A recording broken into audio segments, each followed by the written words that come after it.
Welcome to my channel. I want to reintroduce myself. I'm Lori Hernandez. I'm a Baby Lock educator and I am right here at Baby Lock Tech. I am so excited about the new products that are releasing, and I thought what better place to kick off Sewtember. What is Sewtember? In Sewtember, we are going to explore all things sewing. We're not going to put ourselves in a box. We're going to have great variety throughout this month as I release different types of really fun sewing techniques, sewing know-how every day. There are so many different aspects to sewing, and we'll be touching on a slew of concepts. Hand sewing, some hand embroidery, some smocking, some serging, some embroidery with our machine, some quilting, some free motion quilting. I've got lots in store for you and I to explore together. And what will we be doing in Sewtember? I will be releasing a video right here on my YouTube channel every day. Sewtember is going to be full of all types of sewing. And there also will be a project that will be included in our Sewtember Fest.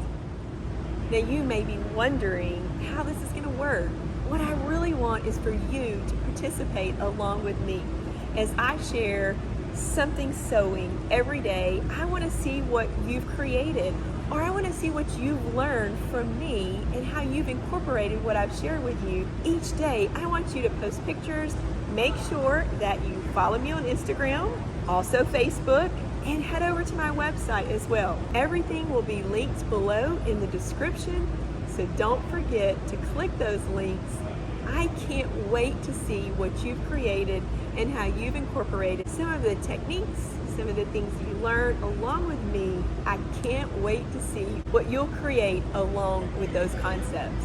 Oh, if you have not subscribed to my YouTube channel, make sure you click that subscribe button so you don't miss a thing and you and I can sew and create along together. Once again, click those links below in the description so we can connect. Now the goal of Sewtember is for everyone to get excited about sewing. Lots of variety and lots of fun to be had. I can't wait for us to kick off Sewtember, so come on, let's go.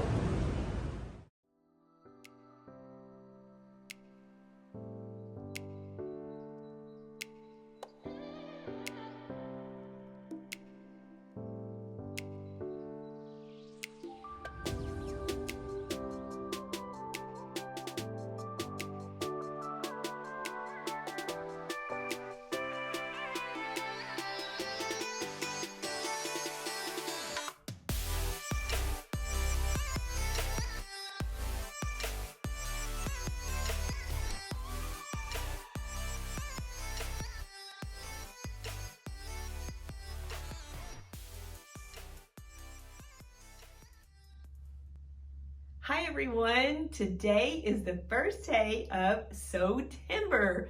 We are kicking off Sewtember creating buttonholes together. Are you scared to create buttonholes?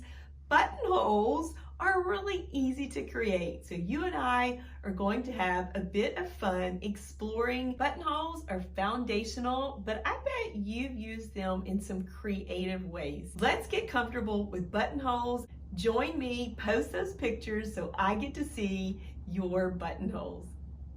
I'm using my Baby Lock Solaris Vision to create my buttonholes. I'll go into my sewing section of my machine.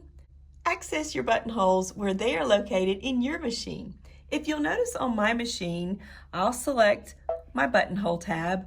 There's a variety of different styles. Now I do have my favorite, probably the one that I've used the most. It's actually this one. It's a narrow squared buttonhole. There's also a wider version on my sewing machine as well. But if you'll notice, my machine also has some keyhole buttonholes,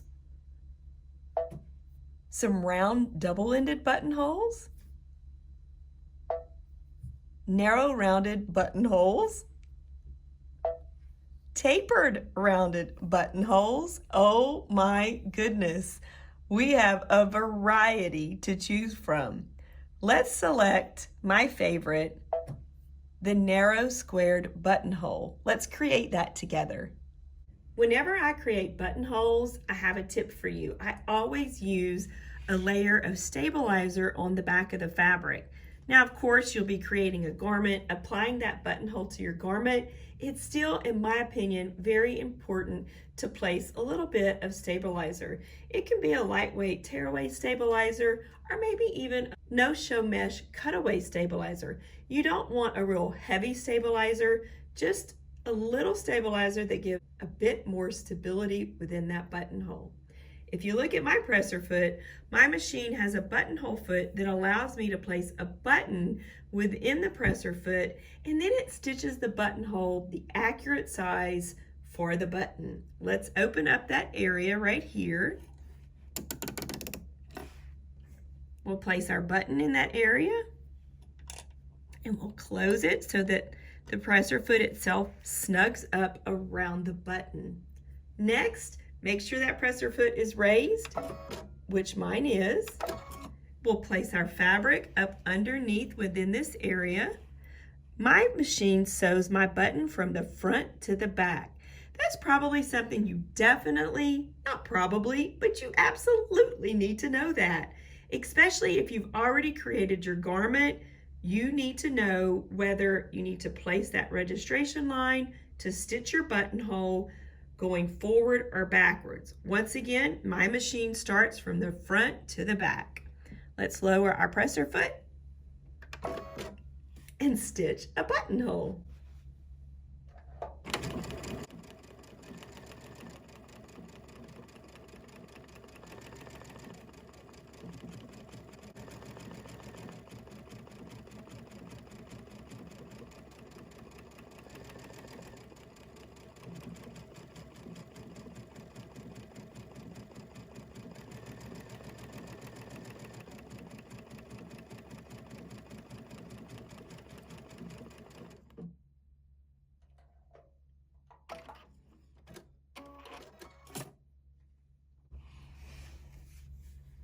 What a beautiful buttonhole.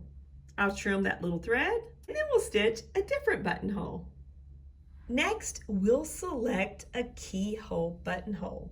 Where might you want to use a keyhole buttonhole? On outerwear, using a shank button. A keyhole buttonhole has that opening at the bottom, and it also is used on heavier fabrics as well. It gives a bit more stability as the button slides towards the circular half circle area at the bottom of the buttonhole, and it helps prevent the buttonhole from stretching out, as well as giving extra security. If you'll notice on my machine, I have a few different style keyhole buttonholes. Let's check out this one. You'll notice that it has a straight stitch at the top, a square end at the top. We have a tapered keyhole buttonhole. You'll notice how the stitch tapers in a point at the top. My third keyhole buttonhole is actually a little bit different in size. So if we look at this one, you'll notice it's a little bit shorter. And now this one is a little more elongated. Let's stitch our keyhole buttonhole. I have 3 shank buttons to show you. Here I have a gold antique button. You'll notice how it has that shank at the bottom. It's raised. This is where we will sew the button onto the fabric itself. And here is a couple of other antique style shank buttons that I have. You'll notice that they come in different sizes. Typically, when you're using these types of buttons and you're placing them on outerwear, you want to place a curved circle towards the inside area of your garment and also stitch them horizontally onto your garment. Once again, my machine allows me to place that button in my presser foot and size that buttonhole accurately to the size that it needs to be created. I'll open up my presser foot. Now, if you have a button that's actually a little too big or chunky to sit in this area, you can measure the button and then open this area on my machine to fit the size of the button. You wouldn't necessarily have to have the button in this presser foot when you're stitching the buttonhole itself. Let's place our fabric within our presser foot and stitch a keyhole buttonhole together, remembering that it's going to stitch on my machine from the front to the back.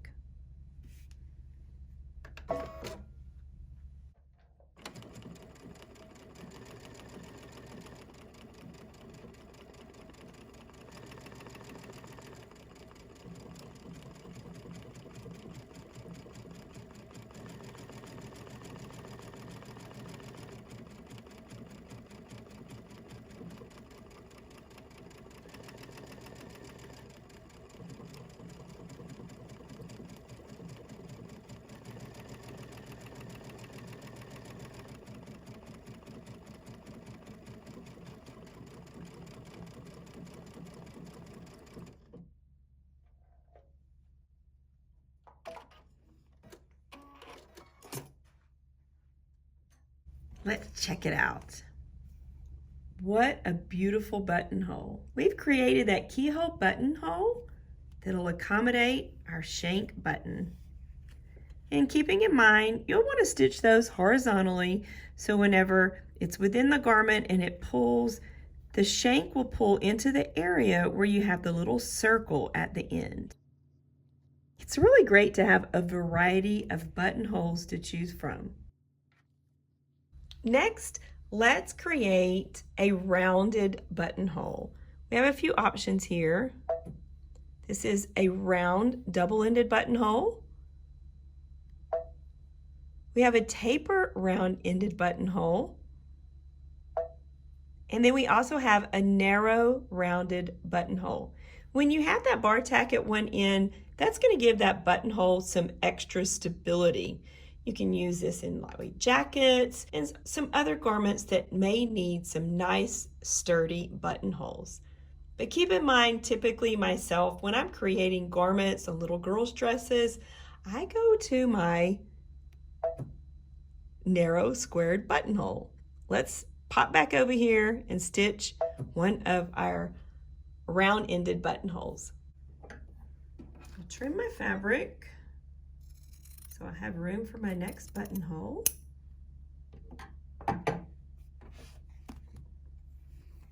We'll use our standard button for this buttonhole. Once again, we'll slip our fabric within our foot.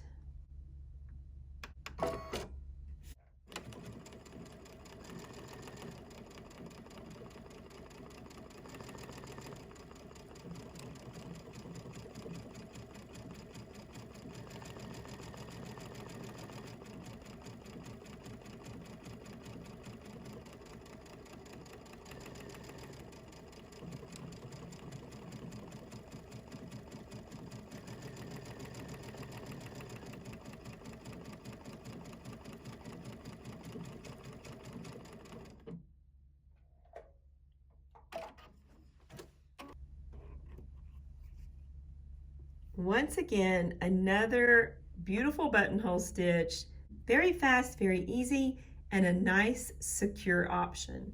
Now that we've created a few different buttonholes, let's trim our buttonholes open and then we'll actually sew a button on with our machine. When I cut the opening within my buttonholes, I like to use a notion that's designed for that purpose. I know you can snip with scissors. There's other ways that you can do it as well, but my favorite way is to have a notion that's designed for this application. That way it keeps you safe and you're less likely to mess up your fabulous buttonhole that you just created. So let's grab our keyhole buttonhole. You'll notice that my notion has a little sharp edged chisel style on the end. We'll want to place the tip of this notion in the center of the buttonhole. You definitely have to give it some force. You gotta put some muscle into it when you use one of these notions. I like to slide the fabric up on top of the buttonhole cutter. Now we'll go a little bit further down. Make sure you don't position it on top of any of your threads where you've created your buttonhole. Rocking it kind of helps as well.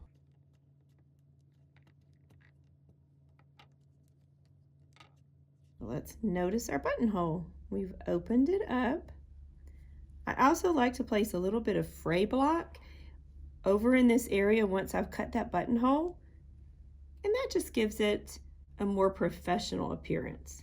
Let's cut our other two buttonholes.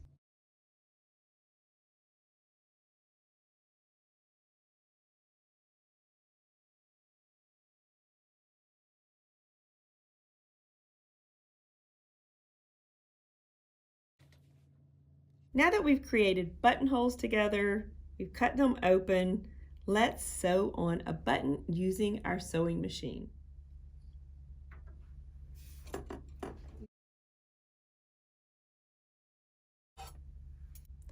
I have a foot that comes with my machine that's designed for sewing on buttons.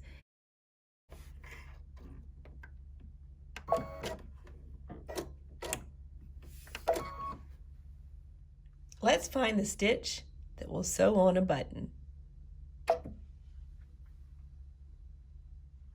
Here's our button. Place it above the little metal prongs that are built into the presser foot and slide it up underneath there, and that'll hold the button for us. We'll place our fabric up underneath and lower our presser foot, and then we also want to look a little bit closer and make sure our button is positioned where it needs to be. When we're sewing on a button, we want to make sure that when we start, the needles will be placed right over the openings of the button. I like to turn my hand wheel towards me and do a little test. When I come straight down, oh, I'm touching the button. That just allows me to know safely that I need to adjust the position of my button. So I'm a little too far back. Let's slip that button up a little bit. There we go. Now we'll test one more time because I like to be safe.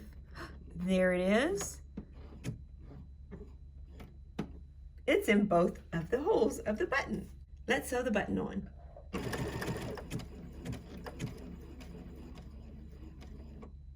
I do this process twice just to make sure I have extra security.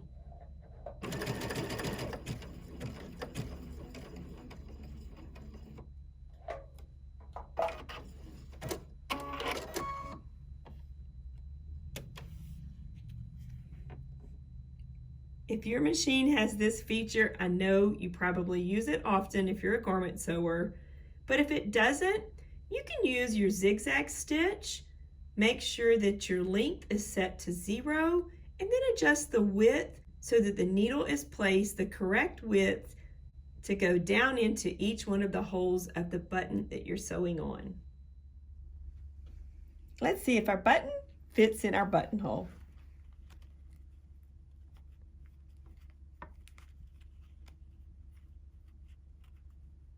Perfect. Okay guys, this is the end of day 1. I know buttonholes are classic, but I really want to see your buttonholes. There's different ways that you can use buttonholes creatively. I want to know what you've done with your buttonholes. So make sure you post them within our Facebook groups, hashtag on Instagram as well, Sewtember. See you tomorrow for day 2.